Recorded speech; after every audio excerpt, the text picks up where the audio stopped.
Christmas, we know, and I feel like we are in a Saturday Night Live skit a little bit because all of a sudden we have a Christmas tree behind us. But hey, it's Christmas and we are all free. We're lucky we're free, and so we're going to be celebrating and enjoying the holidays. I'm going to fix this real quick. Okay, we're having our normal Christine Allison technical issues this morning. That's all right. This morning, it's not in the morning. No, in the evening. Mm-hmm. So what's new?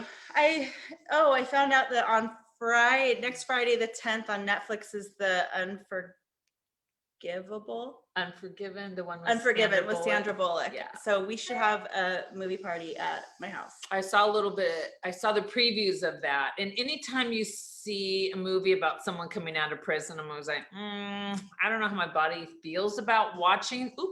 How my body feels about watching that. But of course, I'm going to watch. It's going to be interesting to see. But yeah, we can have some people over. Not funny. It affects your body like that, and then it's the reason that I do what we do here. Is it's so interesting to me, and I'm so curious about it. So yeah, it sounds like something that I'm interested to see what they're going to say.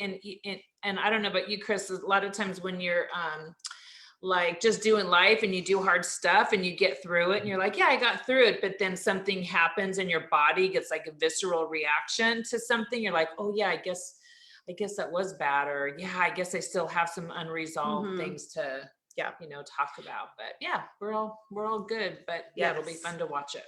Well, let's not waste any more of our time. Yes, we got lots to talk about. We're keeping it within an hour for everyone's, just respect everyone's time, and that's really hard for us. So welcome, Chris Young from Nashville.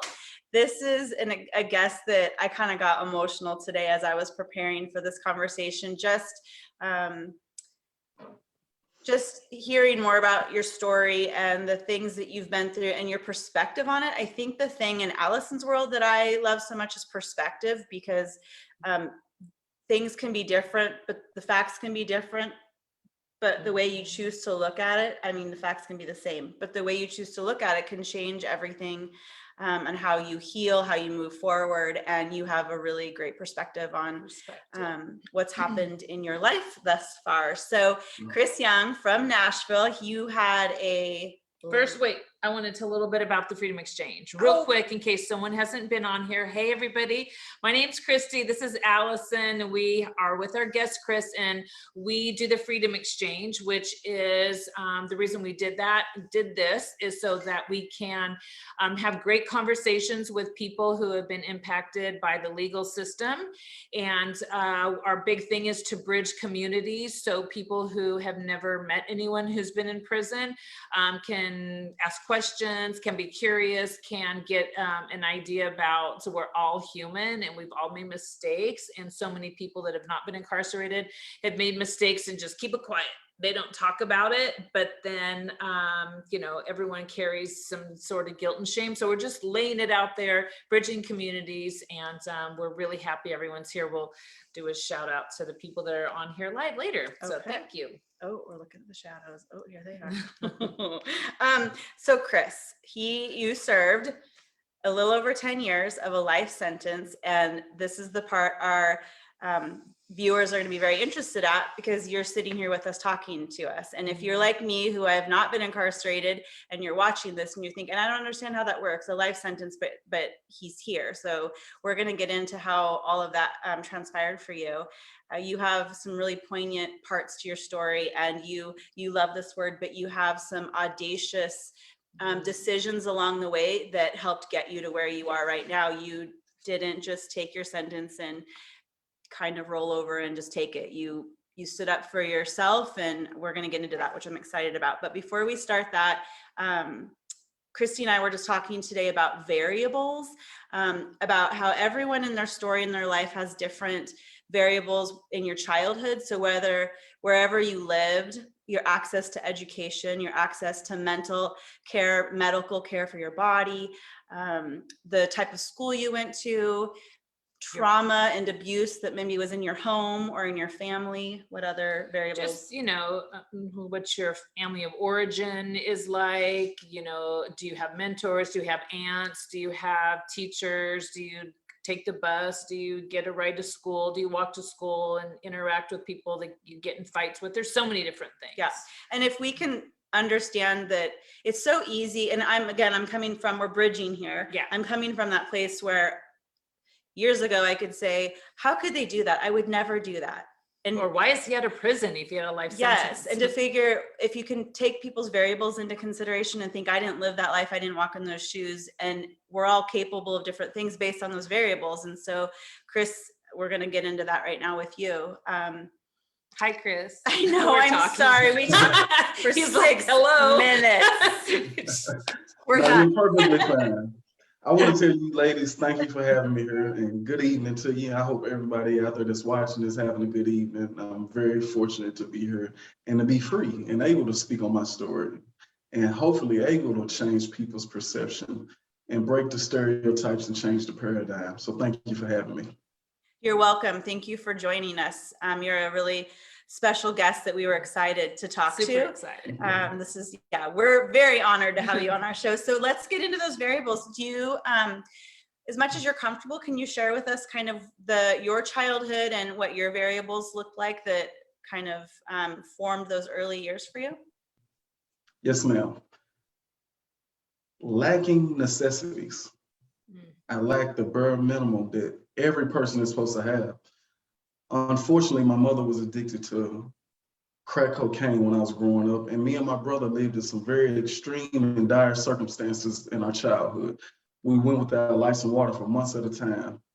And that is very hard on a person's psyche, let alone how they feel about their own self, their confidence. Your dignity is ingrained and intertwined with your identity. And it's hard to formulate and realize who you are when you're constantly worried about what are you going to do next to get something to eat? What are you going to do next to be able to bathe? You're going to school and you're having to deal with not only peer pressure, but back then we didn't call it that, but bullying, and, me and my brother was in situations where he didn't have a chance to really be a child. He was too busy trying to be a mother and a father because he was my big brother. He felt like it was his responsibility. And so that led to some unfortunate decisions in both of our lives. What age were you when things started, when you started making decisions that weren't going to help your future? An adolescent, early adolescent, right when I was beginning to become a teenager, that 12, 13-year range. And that's like that for most people. Your hormones are kicking in, you're starting to perceive the world a certain way, and you're starting to gravitate towards certain activities and people and places that most likely is not conducive to your acceleration. Ollie, yeah, you're right. And where you're in your environment, we've had guests on that said, so for me, being involved with drugs or selling drugs wasn't a part of my environment, but we've had guests where it's your people in your home, your neighbors, your family, your extended family. It's just the lifestyle all around you. And so it isn't hard to make that leap that you would fall into that way of life. Yes, not only was I exposed to it, but it also had a positive corollary that most people wouldn't expect. The neighborhood was filled with poverty, so it was a lot of kids involved in a lot of things we shouldn't have been involved in, but us being involved in those activities together, it brought about camaraderie. We ended up forming brotherhood and cherished certain bonds and friendships. That camaraderie that was born due to going through those situations together and making those poor decisions together and then learning from those decisions together created bonds and friendships that will last a lifetime. So as I'm quick to tell people, creation comes from destruction. We was living a destructive lifestyle, but something beautiful was created out of it. Just like when you till the field, you have to tear it up for you to plant the seeds for it to grow and you to reap the harvest. And so that was one of the best things that came from them years of making bad decisions and going through poverty. We just talked about this at dinner. Last night, did we go to dinner? Yeah, Last night. We were talking about from the depths of our pain and our missteps and not good choices that kind of took us all the way down to the bottom. When we realized we were coming back up from that space was creativity. And you mentioned creation. That's when we started realizing like we are healing, we are making choices in the right direction because we can get hopeful and creative again. And yeah, and it feels like when you get a little tiny glimpse of feeling better or of some truth or some new freedom, it feels like it could be a wildfire and you just want more and more and more. Then you'll do things that maybe is out of your comfort zone, like what we're doing here, and you just want more and more and more, and then it just blossoms into something so huge. It's really beautiful if you're of the mindset like you are. Yes, ma'am. Yes, ma'am. As I always tell people, your mentality equals your reality. So as long as you're wanting better, you can get better no matter what you're going through. But while you're aiming for better, you also have to acknowledge the truth of your past. And that's why I compliment you for being aware that certain movies might trigger certain feelings. Yeah. And for lack of a better phrase, I know it's becoming a little bit cliche, but that's just unprocessed trauma that is good you're giving yourself that space and acknowledgement to be able to process and heal from. You know, I tell people acknowledgement is the first step to improvement. If you're not aware of something, there's no way you can fix it. So you are aware that you feel a certain way when you see certain things, you're triggered by it. And that's because your brain has ingrained certain memories about certain topics and situations that make your nervous system react. Your nervous system begins to feel the way it was feeling when it was going through that traumatic situation. You always say to me, that's just information. Just The feeling you're feeling in your body is just really good information for you to say, I have trauma here, or I have something to pay attention to here. It's just good information, nothing to hold you down or have you go backwards, but just to be more aware. So we are all on the same page about that. Yeah, sure. I'm going to leap forward a little bit because then I'm going to leap back. I really love the story of your relationship with the judge that ended up sentencing you. So we're going to leap forward a little bit, and I want to go to the day that you were sentenced. I want to jump to that moment for a minute. I had seen on another interview how just like a judge does at anybody's trial at the end, they say, would you like to address the court? And often people don't have much to say or anything at all.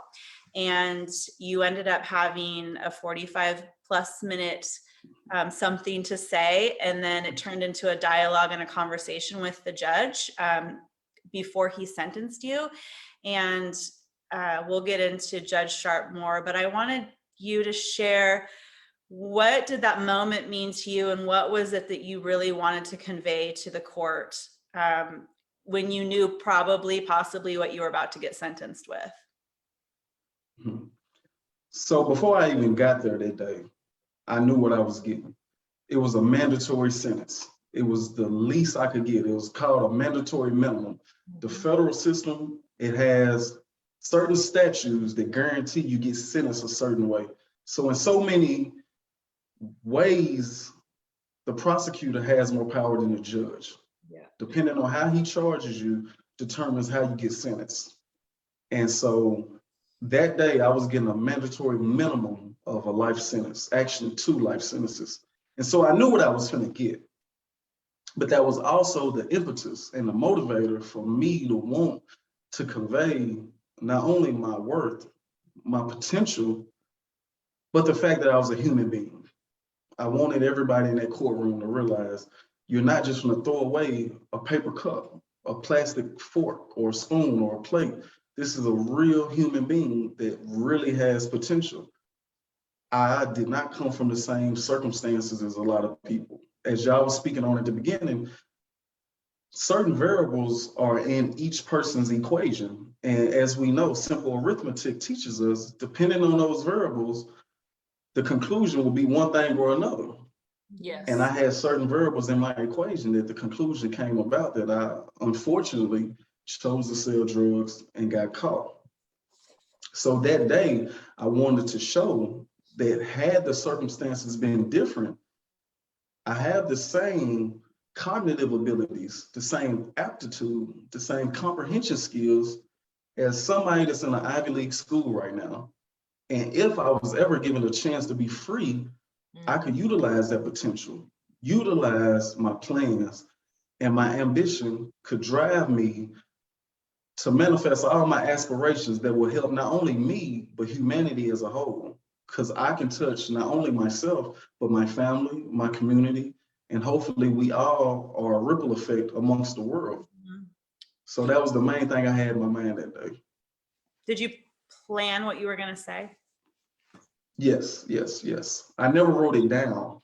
I comprised it all in my mind and just rehearsed it. And so it was mainly a composition of things I had learned here, learned there, and seen the correlation of it all. And I just wove it all together into something that was beautiful and something that touched a man's heart. And I'm so glad it did because it saved my life. Yes, I can't wait to talk about that. You know what I was going to ask? I was thinking as you're talking about being on the van, I don't know if you had a van that took you from the prison or jail to the courthouse. Mhm. Was that a van that you were on? And were you on the van alone or with other people? With other people, you know, certain days court will be packed and it'll be shoulder to shoulder, ankle to ankle. Some days it'll just be two of us. I never really was alone. And so I wondered, did you speak to anybody on the van about what you were facing, or were they talking about what their sentencing or their time in court was? I was just wondering where what you were thinking or doing at the time, or was it just quiet thinking? I didn't tell anybody on the van specifically what I was getting ready to do. I had told people back in the jail. I had told people back in the unit, and most people were skeptical and all around in disbelief, like, don't do that, you shouldn't do that. I can't believe you even thinking of doing that. And I'm glad that the higher power was connected with me and I was in tune with it, and it was leading me and guiding me forward and telling me what I should do. It's beautiful. And how old are you at the time when you were sentenced? I was arrested at 22. I had just turned 22. I didn't get sentenced until I was 26 though. Oh, 4 years. Okay, because of trial and everything. Okay. Yes, I had to wait. I stayed incarcerated waiting to go to trial and waiting to get sentenced. And so it took a few years. So crazy to think you're waiting for, wow. Mhm. What we haven't talked about this, but what was the moment that you changed your trajectory of where you wanted to take your life? Because you had been doing things that got you to that place that you were going to have this sentence, and then you were able to speak that to the judge, but somewhere in there was a change of heart for you to be able to say, I want to be able to use my potential. I want to have freedom. I want more for myself. When did that moment happen for you? Where you wanted to leave the lifestyle you were living? Or even did you see any potential, where, Yeah. When did you decide that you had potential? You realized that? or you were going to fight for it? That's a great question. That's a great question because it makes me not only acknowledge, but be able to articulate. The light cut off in here. I apologize. Oh, God, it's not just us. Not just us, that's wonky lighting today. I had to make the sensor go off. I apologize to everybody watching. Hey, this is Every once in a while, you can just wave your arms. Yes. Chain of events. Everything has a cause. Every effect has a cause. Every action has a reaction. So the actual moment wasn't a single moment. It was a accumulation of everything. Because I had been doing those things that I never really wanted to do in the first place. Since I was a child, 12, 13, 14, them are children. And I was that age when I experimented and then slowly but surely dove head first into that lifestyle. And so by the time I was arrested at 22, I was tired of it then. I didn't want no more to do with it then, but I didn't know how to change. I didn't know how to get out. When a car is moving at 80, 90 miles per hour. In your mind, you would think if I jump out this car right now, I'm gonna break my leg, break my arm. And so that's how it is when you're caught up in your everyday routine, when you're caught up in a lifestyle, you don't see an exit route. Yeah. So I didn't see my exit route. And with me being arrested, that was my opportunity to take an exit route because I got myself to change my way of thinking, not because of prison, but despite of prison. I always say that. Despite prison. It's interesting with that language because so many people, and I cringe when they say that, is like prison saved me. I'm like, it didn't save you. Despite prison, you worked hard at saving yourself. Yeah. Yes, ma'am. Do make an effort to, you get, prison you get doesn't grumpy do when people any, say prison, changed, prison It saved got to be a conscious decision. You have to make up your mind. You know, like I said, growing up, my mother was addicted to drugs my whole life. And older people, my grandmother, who was a surrogate grandmother, she wasn't my biological grandmother, and I love her to death. And she's the one who adopted us when we was getting ready to go in foster care.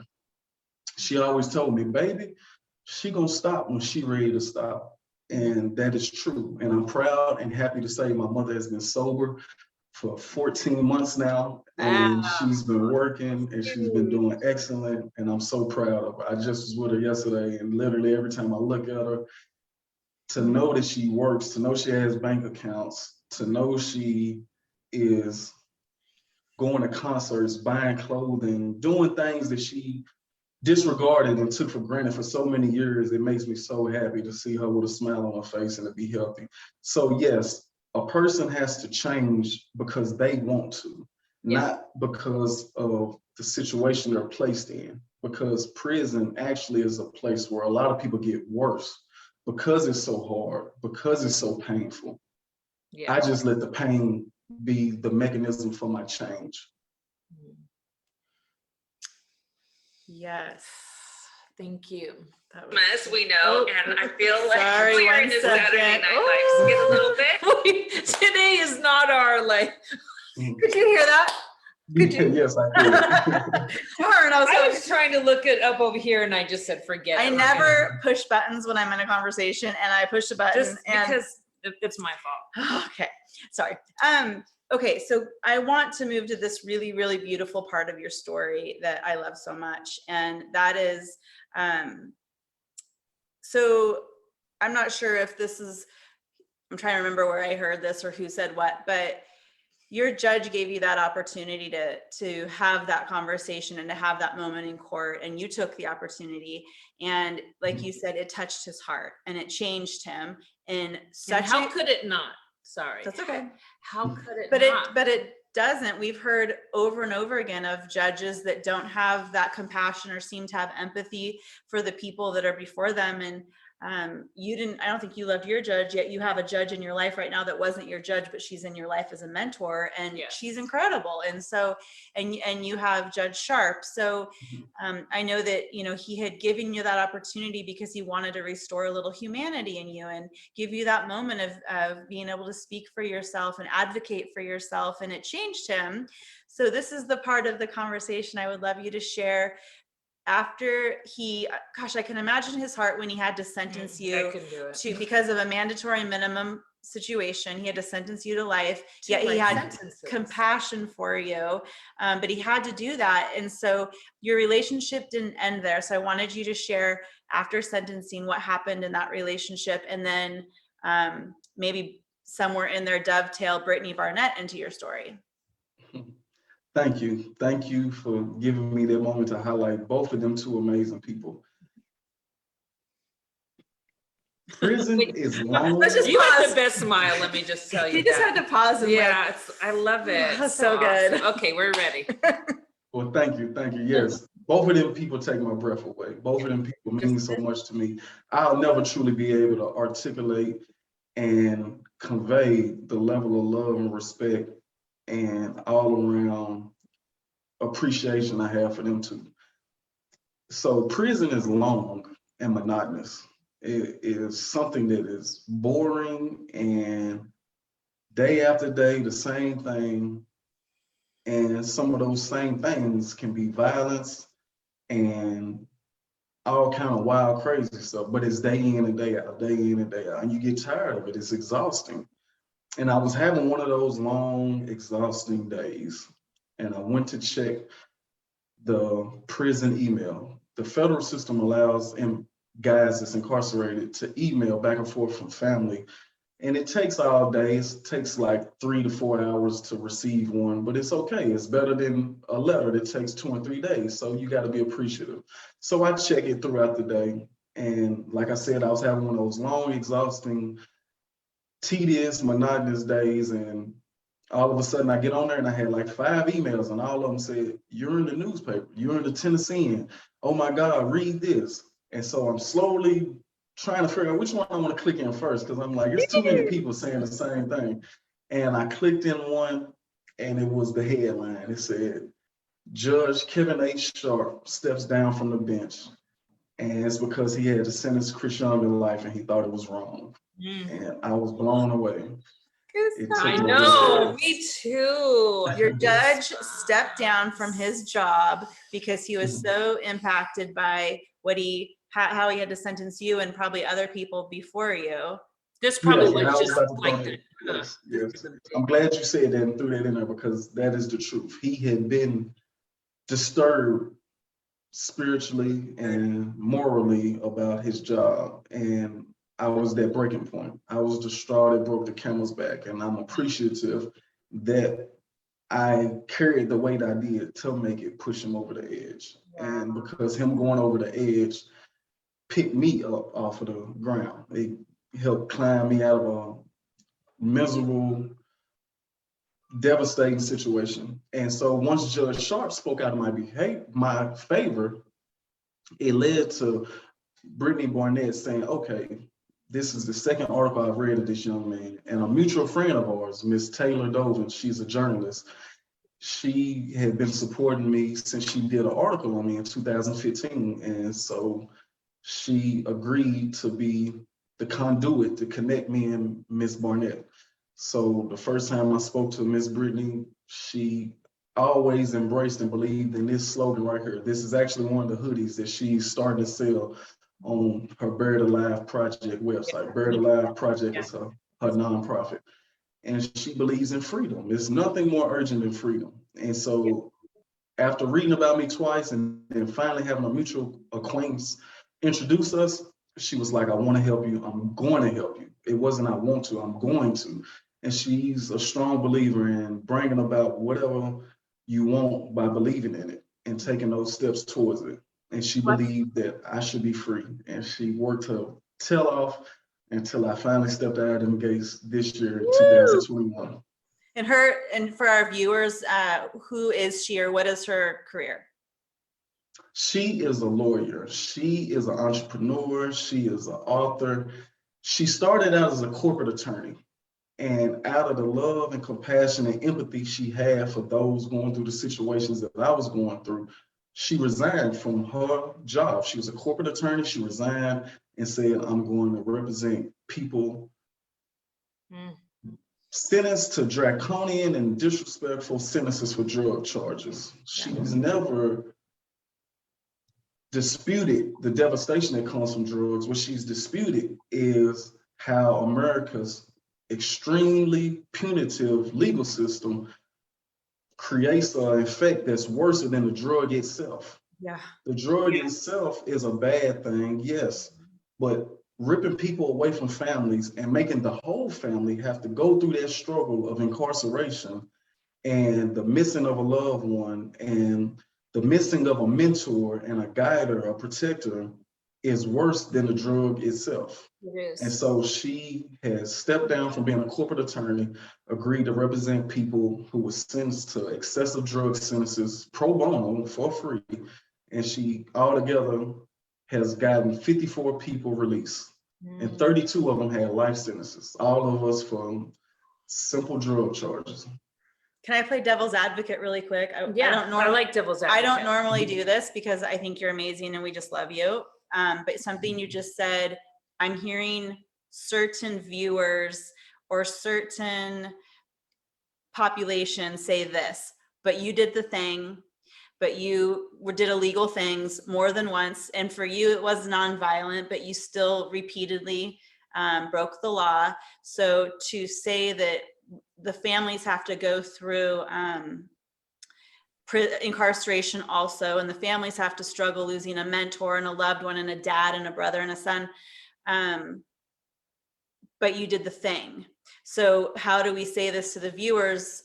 That yes, we want you to have freedom. We want you to have another opportunity to come and do all the amazing things you're capable of doing, but you did the illegal thing. So how do you bridge that where, yeah, it's important that you have your freedom, but then where's the consequence come in? I'll let you answer that, even though I could. I know, I'm playing I want you to answer. I'm playing devil's advocate for the viewers, because No, I I already appreciate know that. the answer and I already know how I feel about this, but I think it's In case super people important, don't know. especially coming from someone that has been incarcerated Yeah. and broke the law. It's really important to come from you guys. Mhm. So I never disagreed that someone needs a consequence. Someone needs to be reprimanded for their actions. But it's a difference between correcting someone and punishing someone. Why punish them when we can help them? Are you telling me that you believe a human being is beyond correcting, beyond helping? He's incorrigible, that he's something that should be thrown away? I was given a life sentence. And in the federal system, that means, hey, stay in this cage until you die. You're legally not allowed to leave the custody of the BOP until you're pronounced deceased. So a person is telling me that that makes sense, that that's right, compared to saying, hey, technically you're an entrepreneur. You're doing it in an illegal way though. Let me give you access to the legal economy and guide and teach you how to apply your skills towards this, because you have transferable skills, whether if it's from marketing and sales I always say to. Love that. Love that. Well, thank y'all. Thank you. yeah, it's true. And it's, Yes. yeah, I think for the most part, the people that say that don't really understand the punishment, the length of time. Like if I tell someone, you know, my boss in prison got 27 years for nonviolent drug offense, they're like, what? And I'm like, why are you so surprised? That's how it is in there. And if that's, you know, it's like you said, it's not correcting. And I think people are punitive because they probably, they have their own stuff that they do, that they hold secret. For instance, you know what I saw the other day when I was downloading our videos onto YouTube? There was a big thing and it said, it is illegal, it is a crime to download a video from YouTube. And I thought, I wonder how many people have downloaded something from YouTube illegally. I don't know, probably a few. 100,000 million. So that, you know what I mean? So that's comparable. I mean, that is not that much different. It actually is, but in a worse way than for a kid who's 12 who's trying to make it. Exactly. So that's, if a car is giving you trouble, everybody does not sell their car or compact and destroy their car when it's giving them trouble. They fix it because they believe it still has value, it still has worth. How can a human being, exactly, how can a human being not have no value, no worth? How can a human being, the same creature that created this car, not be able to be fixed, but this car can be fixed? That's what it is. Ooh, I love that. So are That's you going to good, run for Chris. office, Chris? I'm just telling you, we'll be your campaign managers if you are, because I think you're you pretty would win. fabulous. Yeah, that's so beautiful, and it's so blameless and accountable, but yet so just purely true. I love it. It's Well, thank you for thinking. So if only way I'll be able to run for office if we change these laws, and two, we able to raise the funds. So if y'all able to help raise the funds for a campaign run, y'all can help me raise the funds for the company I'm trying to build. And I think we'll change the world with both routes, but the company is feasible right now due to the fact that I am not hindered by that, by being a convicted felon. The campaign route, you know, unfortunately, there's some hurdles I in the can way. change that law. We've already changed one, so we'll put that on the list of laws that we need to change. And we want to talk about what you're doing now too. Yeah.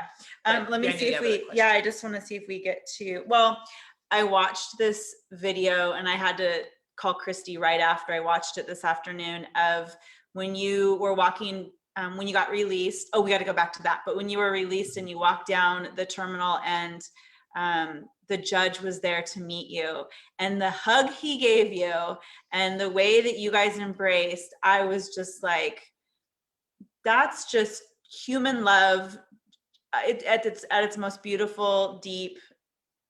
I don't even know what to say about it. It was such a beautiful moment, and I'm so glad it was captured, and a bunch of people can watch it now. Yeah. Yes, ma'am. Yes, ma'am. It was an amazing moment. I hadn't seen that man until that time. The last time I had seen him, he was giving me 2 life sentences. And I knew that was not a choice he was making. Yeah. And then once he had the courage and temerity to tell the world, hey, I didn't make that choice, but this is the choice I'm going to make, which is to help Chris get free some type of way. That meant so much to me. So to finally be able to see him again from that time to that time, it was beautiful. And to actually feel him embrace me like that, you know, I was a little hesitant because at the end of the day, we had talked on the phone, but it's different to see him face to face. But that was not a stranger hug. That was exactly. He broke any resistance or hesitation I had by enveloping me and embracing me with nothing but love. And I love that. I am the timekeeper, and I'm the timekeeper, and we have time still, but we got to pull it together. I really think it's important. I know that you have a couple minutes to talk about how you got out of your life sentence. We didn't talk about trial penalty, so I don't know if in a couple minutes you can cover the trial penalty and why that was a problem for you compared to your co-defendants, and then the clemency. Yes, that is a good thing to point out. A lot of people are not aware of that. It is legal to give a person an extra punishment for exercising their constitutional right. In the Constitution, they say you have the right to a trial. Unfortunately, in practice, it's applied totally different. Theoretically, you have that right. When it's put into practice, you're getting punished for it. Yeah. So my sentence was enhanced exponentially due to the fact I was going to trial, and those that chose to plead guilty got a lighter sentence. And it was not the fact that I was less culpable. Yes, I committed a crime. My reason for going to trial was simply because the way I was charged, I didn't agree with, and I definitely didn't feel like I was guilty of that. So I was arguing that and attempting to get a lighter sentence based off of the fact they charged me a way that I was not willing to agree with. Exercise a right that the Constitution says I have the right to, and got punished for it. Me and the other 2 individuals that went to trial with me, I got the most time out of 37 people, and then the other 2 guys got the most time out of the rest of the people. So that is unfortunate. Is it fair to say you had a very small role compared to the biggest role that certain of your co-defendants played, that like you had a very minor role compared to some people? I mean, that's subjective, and I would say yes, but compared to, you know, anybody on the outside looking in, like you said, to play devil's advocate at the end of the day, wrong is wrong. And so, yes, I had did wrong, but I hadn't did wrong in the way that they were saying I had did wrong. And that was my argument. And that's what I was going up against, the fact that I did not believe that I should spend all of my 20s and 30s in prison. I apologize again, guys. Do a little dance, Chris. Do a little dance. Ours are out. Ours are already out. We're not even trying I apologize to once again. It works off a sensor, so you know I'm not moving enough to keep the sensor active. So eventually I was sentenced to 2 life sentences, and after the 2 life sentences was given, I didn't know where to go or what to do other than to keep trying. And I kept reading, I kept writing. And eventually I lost all arguments. And after a few articles came out, like I said, I was put into a few publications and a few journalists chose to speak about me. And it was a blessing that led to Miss Brittany Barnett. And then Miss Brittany Barnett literally and legally had one shot. And that one shot, she hit a bullseye. She argued something and it got my life sentences corrected, reduced to an amount of time where I still had a few years, but Brittany didn't want to give up. And her associates and friends like Mr. Morholden, Mr. Doug Deason, and Kim Kardashian kept pushing for me to get clemency, and former President Donald Trump granted it in January of 2021, and I was released from federal prison.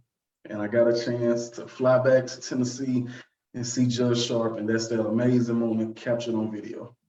How about that moment when you heard the CO say, or whoever said to you, immediate release? Like that moment. I thought he was horse playing. Yeah, I was gonna say. I thought he was horse playing. When he first came up to the door, I thought he was horse playing. And it took my breath away once I realized he was for real when we got in R&D. R&D means receiving and discharging. And so when we got up there, I said, oh yeah, this is serious. I can't imagine I mean, they were already working on your behalf, but to hear immediate release, like in a heartbeat, you have to change gears. And yeah, I can't imagine. Who was in the airport waiting for you besides Judge Sharp? And one of my very close childhood friends, my best friend, we call him Bam. Anybody that knows him knows who Bam is. And he surprised me because I didn't know he was going to be there. I knew Judge Sharp was going to be there. I didn't know where he was at. So when I hit the corner, it still was a surprise. I just knew he was at the airport. And so, you know, to see Bam after all those years, I hadn't touched him physically since 2010. And that was amazing to be able to see him, someone that I love and respect and who helped me throughout some of my hardest days, whether it was through my childhood, throughout my teenagers, and then through my incarceration. I was very appreciative of him, and I was appreciative of Judge Sharp. You know, he didn't have to do anything he did, and he didn't have to be there that day. And so it was amazing. And we all enjoyed the moment, you know, me, Brittany, Judge Sharp, Bam, and then some more of my childhood friends ended up coming, a photographer that's a close friend I went to high school with, Chris Mylan, and we just all enjoyed the moment, took pictures, laughed, talked on the phone. I talked to a few other guys that supported me while I was gone. They was on FaceTime. FaceTime wasn't created when I left the streets either, so that was amazing. Isn't that wild to think if we were just in the airport and we see these two guys run up and hug each other, no idea what the circumstances are in that moment, like what a big deal that was. And well, if I saw him wearing grays, I would jump in there and hug too. Because were you wearing gray? Were you wearing grays? No, ma'am. No, ma'am. I had a blue Nike sweatsuit on. Nike sweatsuit on. We had already stopped and grabbed something simple to change into. That's so beautiful. I have more questions. There's so many. But you go. Maybe we're kind of questions. to this because we have a few minutes left. Do you want Yeah.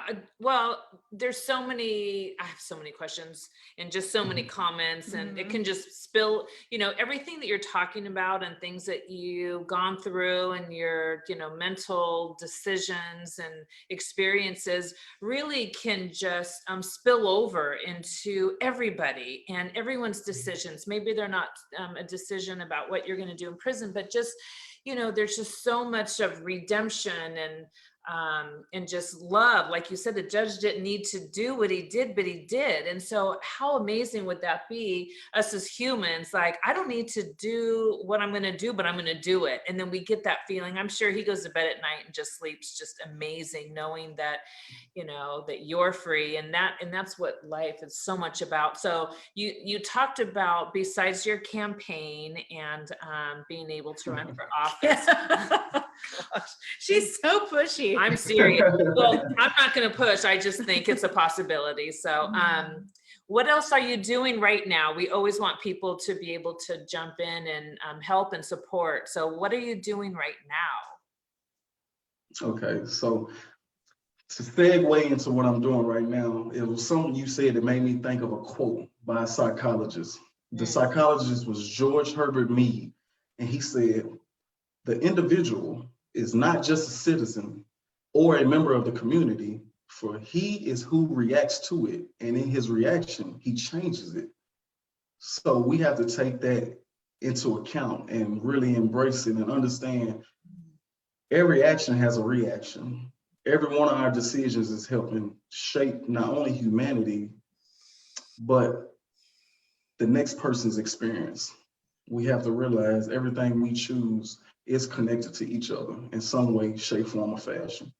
So with that being said, what I've been doing since I've been released is just being a spokesperson and a supporter and assistant and helper of Miss Brittany K. Barnett's Buried Alive project.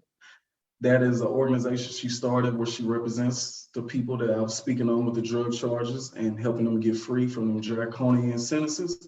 And also working on a tech company. I have incorporated a company where our first product will be an app. The app will be named Like You, and it will be an empowerment app that helps remove the isolating effects of trauma and encourage people to journey towards a lifestyle of positive mental health. The thing that made me want to get into the field and arena where people believe in themselves, where people are encouraged and empowered and have better mental health is due to the fact that my brother committed suicide in 2007.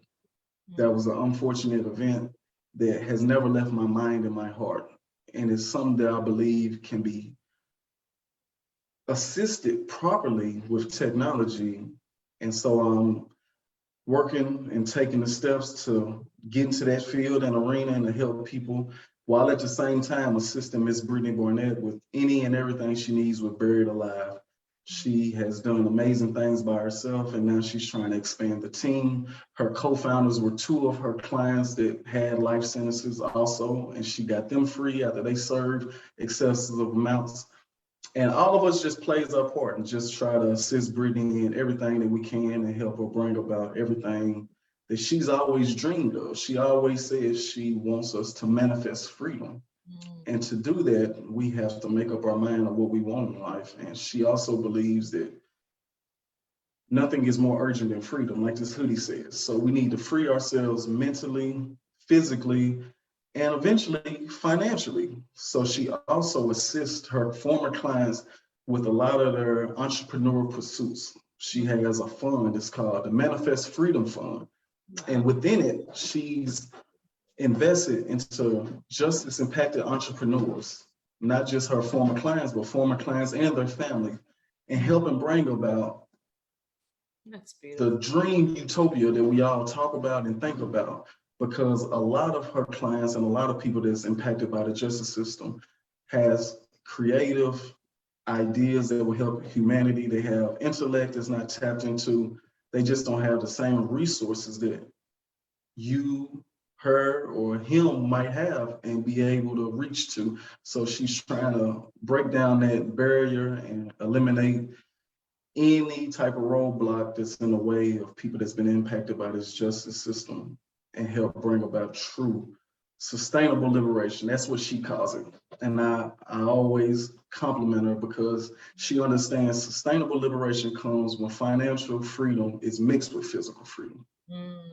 So beautiful. It's almost like full circle when we talked about the unique variables everyone has in their life. And if hope and someone believing in you can kind of bridge all of those variables together to do what you just said. If we just believe somebody cares about us, sees us, believes in what we can do, what our potential is, that can kind of wipe away a lot of those negative variables that Yes, for sure. And the other thing that I think a lot of people miss, and that I'm fortunate enough to experience because of going to prison and the depth of different kinds of people that I'm really good friends with now, is that I feel like I have such a deep deep and rich network of people. And I think that people that maybe have some resources don't necessarily have that deep network, and that's where all the stuff is. That's where the goodness is. So if you can mix all those together and then just create this big network of people that are curious about each other and, you know, sharing resources and experiences, is just, I see that. I wake up thinking about it. I go to sleep thinking about it, because it's just a beautiful thing that I didn't even really know existed. So I love what she's doing. I think it's amazing. Boy, that's great. And we will put the information, if you have it, if any way anyone can support you with the app, I think it's beautiful. So does that mean that you learned how to code in prison or after? Yes, I did. And thank you for bringing that up. You know, I didn't have access to a computer, so it was all theoretical, but it was still amazing to understand the syntax of certain computer programming language, which is, excuse me, I've been talking too long. So I was able to come out. Oh, I can go on and on. I stumbled, so I had to justify it. I apologize. Yes, it was amazing to be able to read those books and also realize that life works a lot like that, because if you change the variable in the equation, you change the outcome. And we've been speaking on that from the time you logged in and we started this show and this moment. And computers are the same way. What input you put into it, it'll determine the output. And so that's why what you was just speaking about with the networking and the connections and the resources, we're helping change the input certain people have, which will change the output that they have. You know, we have to realize that everybody needs to have this reservoir of connections, of funds, of just all around access. That's, yeah, for I think sure. I want to hire Chris to be our spokesman for whatever it is we're doing. Whatever you are such a So good, articulate. you're so articulate, but Way you're just better than I. you can tell what you're saying is what you believe in to your core, that this is what you've experienced, and it makes sense that, and this is your perspective, and it's just so easy to jump on board with whatever it is, whatever you're Makes selling, sense. we're buying. It makes sense. How much time do we have? We only have a few minutes, but do you want to do a speed round? So Yeah, I'd love to. Is that okay, we're gonna do our little speed round with you, which is just a little lighthearted, fun way to wrap it up, because we just talked about some really big, awesome, heavy things. How does that sound? Most definitely. Let's go. And everyone wants to get to know you a little better. Okay, let's see. Are you lemon or chocolate? Lemon. Lemon. Are you, or do you like? Well, you know, same thing. Do you like? On a scale of 1 to 10, how cool are you? Oh, I'm totally a 10. I love that. Okay. If you could go see any band performance, whether they're still living or not, who would that be? Oh, that's a hard question, because I hard. love music. I love music. Music is amazing to me. What are you listening to now? I guess we can say that. Oh, right now, some of the people I like the most right now will be J. Cole and Lil Baby and Starlito. Anybody that listen to rap know them. If I had to choose a band to go see, I would say the Isley Brothers. You know, there's somebody that my grandmother and my mother, everybody that I was raised around loved, and always got them smiling and dancing and feeling good. So it made me feel good as a child. Isley Brothers, that's awesome. Okay, describe yourself in 3 words. Magnanimous, loyal, intrepid. I love it. Are you a morning person or a night person? Yes, I'm a morning person. If I don't get up and work out, I won't do it. And if I don't get up, I don't want to get up. So I go and get up every morning. You're my people. That's good. You're my people. I'm not gonna say I'm. Don't you say you're my. Okay? The last one is, what's your hidden talent? Hidden talent.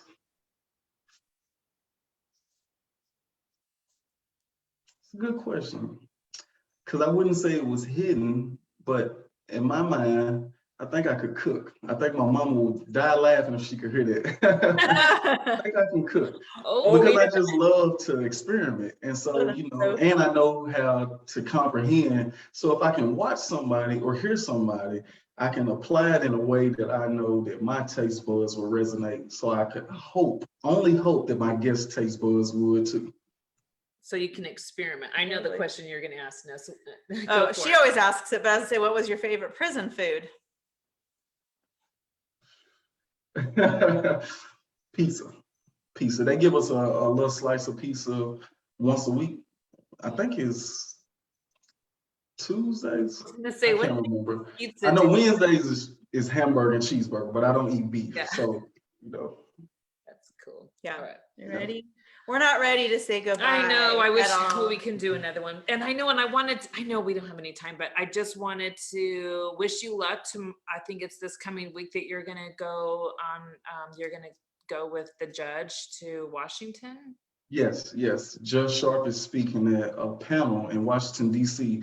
The National Association of Criminal Defense Lawyers is having him as one of their guest speakers, and he invited me, and I'm going with him. And so they're actually speaking on the trial penalty, the fact that So people good. don't understand that if you go to trial, you will get an extra punishment. And so they're speaking on that in hopes of changing that. And I hope everyone here watching was entertained and enjoyed it. You can follow me on Facebook, Chris Young. I'm on their page. I'm probably tagged in it. You can follow me on Instagram, chris.l.young.